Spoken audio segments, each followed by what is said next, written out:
Sama seperti kita bikin Undang-Undang Dasar 45, Bung Karno bilang, sudahlah ini dululah.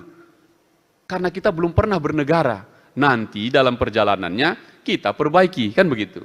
Kemudian Presiden Jokowi yang juga pernah mengambil sikap darurat terhadap maraknya kekerasan seksual pada anak melalui penerbitan Perpu nomor 1 tahun 2016.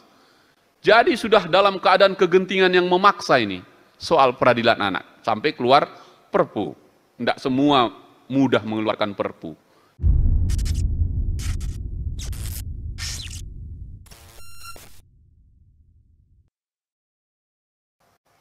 Dahulu kala, Bapak Ibu sekalian, di tempat kami, di Tanah Batak, di Sumatera Utara, di sekitar Danau Toba, yang sekitar 78.000 tahun lamanya yang lalu, super vulkano terbesar di dunia, yang menutup 2/3 dunia, kami yakini melahirkan sebuah kehidupan baru.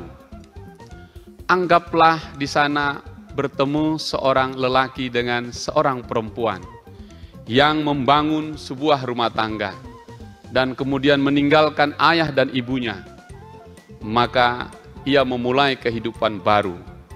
Suaminya pergi mencari penghasilan kesejahteraan untuk dibawa ke rumahnya dan biasanya meninggalkan istrinya di rumahnya.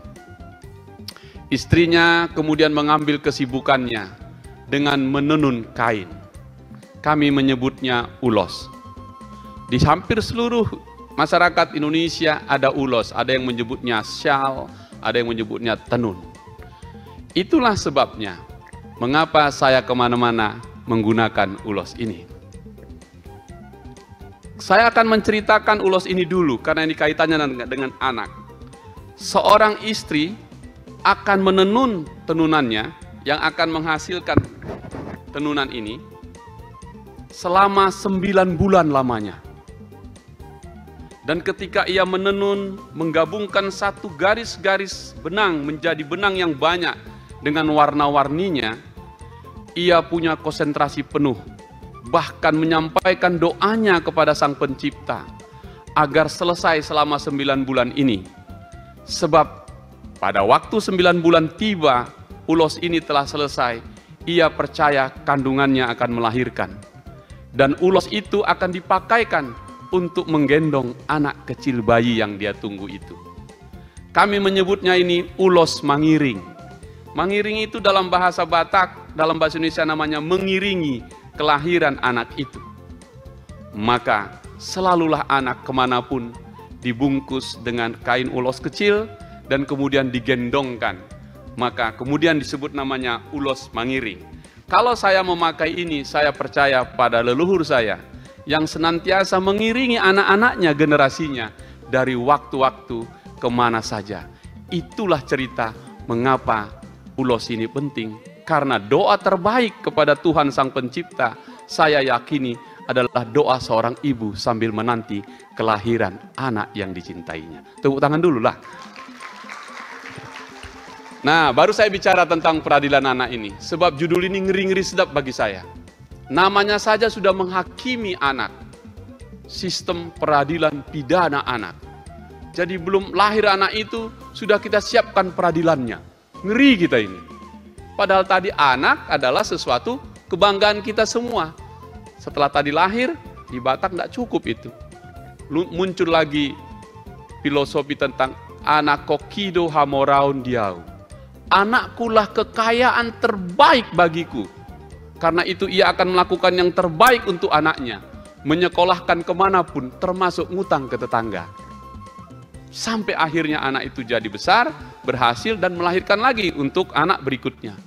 Jadi saya ingin mengatakan memulainya, anak adalah segala-galanya. Terima kasih untuk pusat pemantauan yang luar biasa ini menyelenggarakan seminar ini. Karena itu saya akan kutipkan awalnya dari apa yang disebut oleh orang-orang hebat. Above all, di atas segalanya, children need our unconditional love. Whether they succeed or make mistakes. Jadi bagi kita adalah yang saya sebut tadi, anak adalah segala-galanya dengan kelebihan dan juga kesalahannya. Itulah anak kita. Dan karena itu, saya ingin berdiri menyampaikan keynote ini sebagai orang yang punya 3 anak. Anak laki-laki semua, saking bangganya saya kasih nama anak saya hebat-hebat. Minimal kasih nama kan bolehlah. Nomor 1 namanya Laksamana, nomor 2 namanya Kanselir, nomor 3 namanya Kaisar. Bayangkan bapaknya kayak apa, gagal masuk tentara. Itu Laksamana, Kanselir, Kaisar. Jadi saya bangga sekali ibu undang kemari berdiri untuk mewakili seluruh bapak-bapak dari anak-anak yang ada di seluruh Indonesia untuk bicara speech pagi ini kepada para ibu.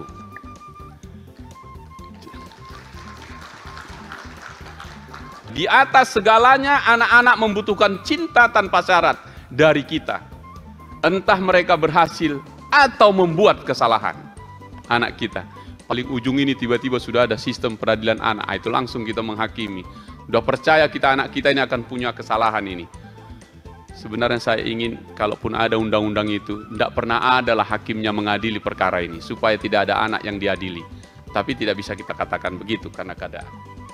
Kutipan ini adalah pidato Barack Obama saat memperingati Hari Ayah di Amerika Serikat tahun 2011. Kami bapak-bapak di Indonesia ngaku aja adalah ngalahlah kepada ibu-ibu yang lebih terkenal Hari Ibu di Indonesia. Kalau Hari Ayah jarang.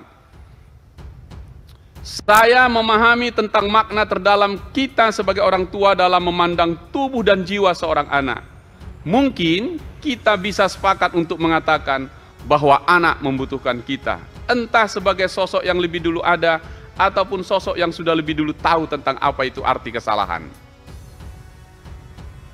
Melalui forum ini, saya baca berulang-ulang tadi, baru tahu saya Bu, anggota DPR ada pusat pemantauan ini. Padahal tugas kami juga memantau juga, udah buat jadi pantau juga.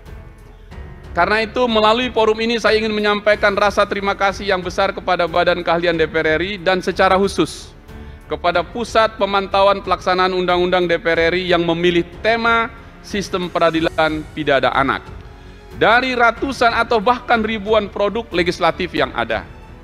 Di saat semua mata dan pikiran para pemangku kepentingan sedang berada pada sektor-sektor lainnya, rusak hutan, yang lain-lain lah, anak nggak pernah dipikirin. Hari ini Puspanlak kita menghadiahkan waktu dan pikirannya untuk mengadakan seminar tentang anak. Saya bikin anak itu huruf besar itu. Bahkan saya mendapatkan laporan dari tim yang saya bentuk untuk seminar ini, ternyata tidak ujuk-ujuk ini hadir. Begitu saja. Namun jauh sebelum acara ini, teman-teman analis pemantauan sudah melakukan kajian pemantauan terhadap undang-undang SPPA ini, Sistem Peradilan Pidana Anak. Sekali lagi saya berterima kasih kepada Ibu Tanti Sumartini dan jajarannya. Sebelum saya melanjutkan soal SPPA ini, saya ingin sampaikan sedikit tentang, mohon maaf ini, kalau keynote sekali ini saya sampaikan dulu kebingungan dan pergolakan jiwa saya. Kebingungan dan pergolakan pikiran saya. Kebingungan dan pergolakan harapan yang ingin saya sampaikan tentang Pusat Pemantauan Pelaksanaan Undang-Undang DPR RI ini. Itu dulu Bu ya, sebentar aja, karena ini penting sekali buat saya. Selama saya ke daerah saya merasa lonely. Tak punya backup yang saya anggap mumpuni. Hari ini saya ingin sampaikan ini, kegelisahan dan pergolakan pikiran saya. Sebagai supporting system bagi seluruh anggota DPR RI, jujur saya harus mengakui, banyak teman-teman kami anggota lainnya benar-benar merasakan kehadiran saudara-saudari analis pemantauan undang-undang ini di tengah fungsi pengawasan DPR RI untuk pelaksanaan undang-undang. Tidak cukup waktu kami secara ilmiah mengikuti dari waktu ke waktu. Padahal saya berpikir bahwa teman-teman Puspanlak adalah salah satu kekuatan yang harus dimaksimalkan oleh Sekretariat Jenderal DPR RI. Rasanya setiap kunjungan kerja yang saya lakukan sebagai anggota DPR RI, baik kunker komisi, perseorangan maupun kunjungan-kunjungan lainnya yang bersifat pengawasan atas pelaksanaan undang-undang, analis pemantauan sudah seharusnya dilibatkan dan bersama-sama dengan kami turun ke lapangan. Saya akan berjuang ini Bu, untuk nyampaikan ini. Jangan sampai teman-teman analis pemantauan hanya memberi supporting saat ada uji materi di MK saja. Itu kalau cuma di MK saja orang Medan bilang, datang pun kau tak ganjil, tak datang pun kau tak genap. Oke? Padahal yang terpenting adalah bagaimana saudara-saudara semua memiliki kesempatan yang banyak untuk bersinggungan langsung dengan tugas-tugas kami sebagai anggota legislatif, mendengar, merasakan, menyaksikan, mencatat, dan memikirkannya langsung, khususnya pada saat pengawasan implementasi undang-undang di seluruh daerah di Indonesia. Waktu kita buat undang-undang, kan kita belum pernah membayangkan apa yang terjadi. Sama seperti kita bikin Undang-Undang Dasar 45, Bung Karno bilang, sudahlah ini dululah. Karena kita belum pernah bernegara. Nanti dalam perjalanannya kita perbaiki, kan begitu. Begitu juga undang-undang ini, tidak ada yang sempurna. Mungkin 1 bulan saja sudah dibuat, sudah perlu ada adjustment. Saya ambil contoh, beberapa minggu lagi Komisi 3 akan melakukan kunjungan kerja dalam rangka pengawasan penanganan terhadap tindak pidana narkotika. Kami sedang membentuk panjanya akan merevisi undang-undang itu. Terdapat 3 daerah yang menjadi wilayah tujuan kegiatan. Nah, disinilah tugas dan fungsi analis pemantauan sebagai supporting system dapat dijalankan. Jika persoalannya ada dalam penganggaran, tadi sebutkan tadi Pak Sensi, saya catat tadi, ujungnya akan ke penganggaran, mungkin agar semua maksimal berjalan, anggaran yang digunakan bukanlah Satker Setjen, bukan Satuan Kerja Sekretariat Jenderal, tapi Satkernya Dewan. Untuk catatan saja Bapak Ibu sekalian, anggaran Satker Setjen itu kan 1,5 triliun. Itulah semua kalian buat, termasuk acara ini. Oke? Sedangkan Satker Dewan mencapai 4,4 triliun. Banyak itu, kalau dibawa nolnya itu banyak banget itu. Kalau 4,4 triliun diganti uang logam 100 rupiahan, itu dibuang dari atas, satu pulau kepulauan Seribu bisa tenggelam itu, saking banyaknya. Besar itu angka itu.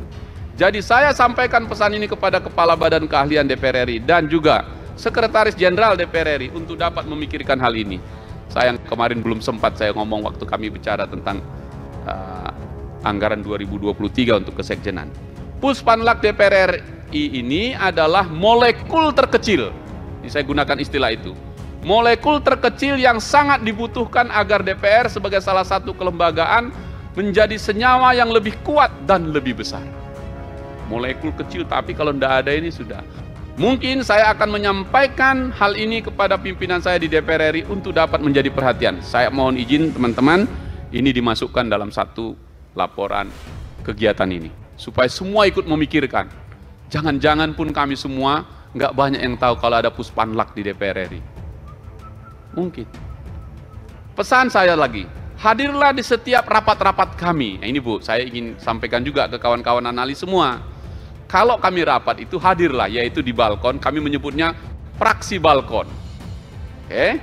Hadirlah, karena sejatinya ketika satu undang-undang telah lahir, maka pengawasan dan pemantauan atas implementasi dari undang-undang ini adalah tanggung jawab kita bersama. Pernahkah Bapak Ibu melihat di dalam pengadilan negeri? Saya kebetulan 3 minggu lalu baru dari pengadilan negeri Sidikalang. Kebetulanlah ibu ketuanya perempuan, barulah ada itu ruang kecil tempat anaknya dan seterusnya. Oke, dipantau dia. Maka pemantauan adalah molekul terkecil, semacam energi nuklir yang bisa meledakkan yang lebih besar. Maka pemantauan adalah bagi saya segala-galanya. Untuk tahu itu, makanya kalau ibu nanti buat simbol, bikin aja simbolnya Bu, burung hantu. Karena kalau udah mantau matanya itu tepat dia di situ, presisi. Nah, sekarang kembali ke undang-undang SPPA kita. Dalam laman resmi UNICEF dituliskan bahwa sistem peradilan di seluruh dunia sudah gagal dalam melindungi anak-anak dan menegakkan hak-hak paling dasar bagi mereka. Kita catat ini UNICEF ini. Gagal. Apakah benar demikian? Sayangnya saya harus mengatakan dengan jujur, benar UNICEF. Berarti kalau ini tahun 2012, sekarang 2022, 10 tahun. Siklus undang-undang memang harus dievaluasi per 10 tahun. Minimal itu. Kalau bisa 5 tahun bagus. Siklusnya karena perkembangan zaman. Di seluruh dunia, jutaan anak berinteraksi dengan sistem peradilan setiap tahunnya. Bisa saja mereka menjadi korban, saksi, atau bahkan pelaku kejahatan. Coba cek nanti Ibu undang, ada nggak LPSK di sini? Tidak diundang ya, lembaga perlindungan saksi dan korban. Tuh, jarang kali turusin anak-anak tuh. Apakah mereka telah memahami hak-haknya dalam sistem peradilan tersebut? Jawab pasti kita bilang sistem peradilan tidak selalu memenuhi janji keadilan. Sekali lagi, sistem peradilan yang kita bangun tujuannya melahirkan keadilan, tapi pelaksanaannya harus kita katakan tidak selalu menghadirkan keadilan. Ini Bapak Ibu sekalian yang ahli hukum, semua tahu kalau belajar hukum, hukum harus ditegakkan biarpun langit runtuh. Itu toh, sudah tinggalkanlah itu. Nggak paham kita apa artinya itu. Saya ubah bahasanya untuk bahasa rakyat. Rasa keadilan tidak boleh menemui jalan buntu. Rasa keadilan harus menyentuh garis finish keadilan itu sendiri. Baru benar. Jadi kadang-kadang ada gium yang kita pakai itu ngawang-ngawang nggak jelas itu. Bahkan banyak menyentuh garis finish keadilan, tidak menerima piala keadilan itu. Menang di perdata, nggak bisa dieksekusi. Itu namanya juara tanpa mahkota. Itukah sistem peradilan kita? Menurut saya di peradilan anak sangat mungkin itu terjadi. Lantas bagaimana peran negara seharusnya dalam menghormati, menghargai dan menjamin hak-hak anak? Mari kita lihat satu-satu ya. Dalam kurun waktu 20 tahun terakhir telah banyak upaya pemimpin negara ini dalam melakukan perlindungan terhadap anak. Pada presiden-presiden kita terdahulu kita beri rasa hormat yang tinggi. Pada tahun 2003 Presiden Megawati mempelopori berdirinya Komisi Perlindungan Anak Indonesia yang kita sebut KPAI melalui Kepres 77/2003. Kemudian Presiden SBY yang pernah mengeluarkan Inpres tentang Gerakan Nasional Anti Kejahatan Seksual Terhadap Anak yang kita sebut GN Aksa. Mungkin udah pada lupa ini, mungkin Ibu Eva aja yang inget ini karena udah kuliah ngajarin itu kan. Kalau kita mungkin lupa juga. Merubah nomenklatur Kementerian Pemberdayaan Perempuan menjadi Kementerian Pemberdayaan Perempuan dan Perlindungan Anak. Tambah dia di situ. Serta melahirkan Undang-Undang 11 2012 ini dia tentang sistem peradilan pidana anak. Kemudian Presiden Jokowi yang juga pernah mengambil sikap darurat terhadap maraknya kekerasan seksual pada anak melalui penerbitan Perpu nomor 1 tahun 2016. Jadi sudah dalam keadaan kegentingan yang memaksa ini soal peradilan anak sampai keluar Perpu. Tidak semua mudah mengeluarkan Perpu. Jadi Ibu, Bapak sekalian, hari ini kita sedang membicarakan sesuatu yang sangat penting dalam masa depan negeri ini. Apakah seluruh peristiwa hukum di atas sudah menjamin negara Indonesia telah berhasil melindungi dan menjamin hak-hak anak dengan 3 presiden kita berturut-turut? Belum, karena pelaksanaannya itu tadi belum tentu berjalan seperti mana yang diinginkan 3 presiden terdahulu. Salah satu pekerjaan rumah yang hingga saat ini belum selesai ialah, nah ini dia, menurut saya ya, belum terpenuhinya regulasi pendukung atau aturan turunan dari Undang-Undang SPPA. Nah, melahirkan undang-undang bisa kita cepat. Lebih lama, bahkan lama sekali kalau tak ingin tak pernah terbit peraturan pelaksananya. Jadi kita harus kritik pemerintah ini. Ya. Karena itu tugasnya. Ini adalah utang besar yang harus segera dilunasi oleh pemerintah.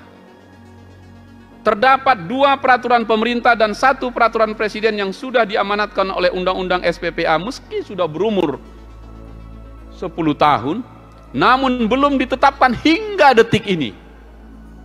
Jadi jangan ragu seminar ini, mohon para pembicara nyatakan itu dosa pemerintah 1, 2, jangan lagi kesalahan, biar dia tebus dosa sekali-sekali, ngampuni dosanya. Karena dosa ini perintah undang-undang dia tidak jalankan.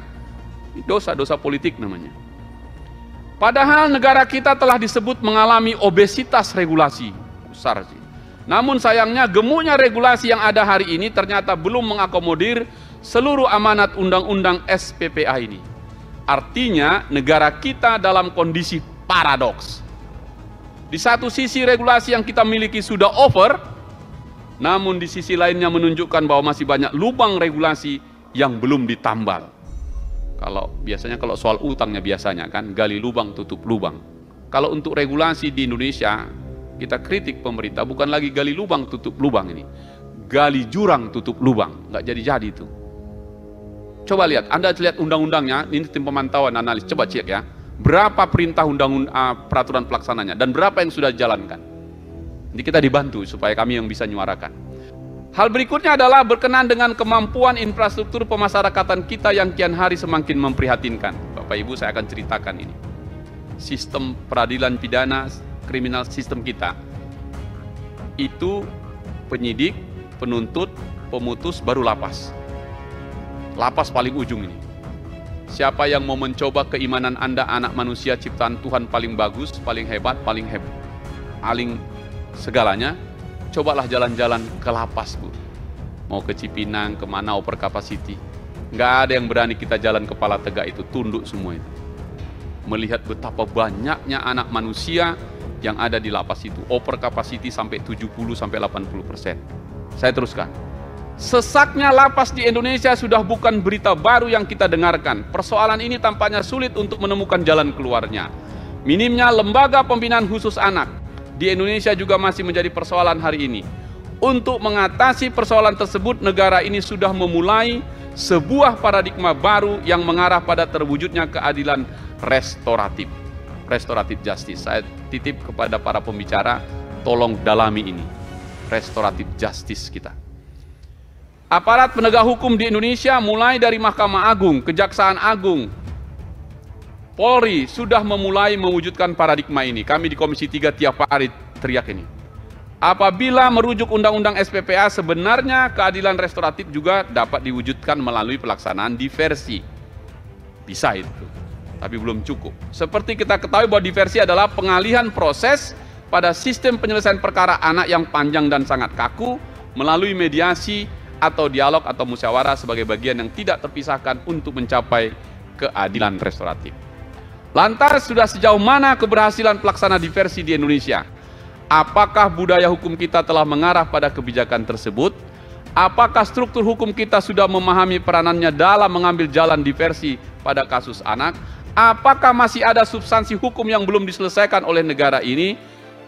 Banyak lagi pertanyaan turunannya. Sebagai keynote speech saya, inilah seminar nasional ini menjadi hari yang penting bagi kita. Kita ikuti bersama, menggali temuan-temuan berkenaan dengan pertanyaan-pertanyaan yang saya sebutkan tadi.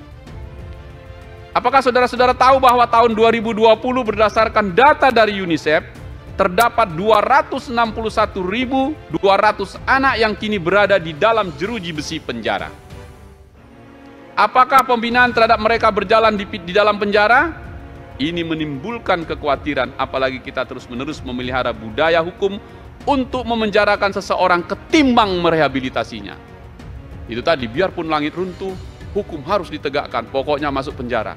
Seolah-olah polisi, hakim dan jaksa bangga betul memenjarakan anak-anak manusia ini. Penjara hanya tempat untuk penjahat. Penjahat-penjahat besar. Jangan untuk hal-hal kecil diisi ke penjara. Nah, terakhir. Masih banyak celah hukum yang perlu kita perbaiki dan tata ulang kembali dalam Undang-Undang SPPA ini. Inilah saatnya seminar menjawab itu. Tentu setiap undang-undang memang ditakdirkan untuk harus kita perbaiki. Siklus 10 tahunan adalah waktu yang paling ideal. Karena hukum memang dikenal terus mengejar ketinggalannya dari majunya peradaban kita sebagai manusia. Oleh karena itu, kita semua yang berada di sini, dengan semangat yang sama, untuk terus menyempurnakan dan memberikan masukan terhadap undang-undang sistem peradilan anak. Sebagaimana pernah diucapkan oleh John F. Kennedy dalam papernya untuk UNICEF tahun 1963, mundur ini, 1 tahun sebelum saya lahir ini. Beliau mengucapkan bahwa anak-anak adalah sumber daya paling berharga di dunia dan harapan terbaik untuk masa depan. Kalau itu kita tarik ke Indonesia, saya ulang dia. Anak-anak adalah sumber daya paling berharga bagi bangsa ini dan harapan terbaik untuk masa depan bangsa ini. Oleh karena itulah, kita semua peduli dengan masa depan anak-anak Indonesia. Mereka adalah aset terbesar bangsa Indonesia yang perlu kita lindungi dan serta bina menjadi calon pemimpin masa depan. Jadi benarlah filosofi di Batak yang kemudian menjadi lagu yang diciptakan Nahum Situmorang. Anakkulah kekayaan dan segala-galanya bagiku. Anak kokido hamoraun diau. Itu udah paling dalam itu. Dan semua orang Batak pasti bisa menyanyikan itu. Kalau mau dinyanyikan sedikit, Anak koki doha moraon dia. Anakkulah kekayaan yang tertinggi buat saya. Nak penak tudulok, nak pedang adong hepeku, yang go anak koki dai kodo, urusaku, lau mamijam, lau manuhor, lau sudi, semua dia. Biarlah aku mengutang, tak punakan, asalkan anakku sekolah setinggi-tingginya. Baru referennya, anakkulah kekayaan yang tertinggi bagiku. Dan ini baik untuk Indonesia. Karena itu, kepada para peserta seminar, saya ucapkan selamat berdiskusi, selamat bertukar gagasan dan informasi, selamat melahirkan ide-ide besar, sebab Anda hari ini sedang memikirkan Republik kita di masa yang akan datang. Terima kasih. Wassalamualaikum warahmatullahi wabarakatuh. Horas!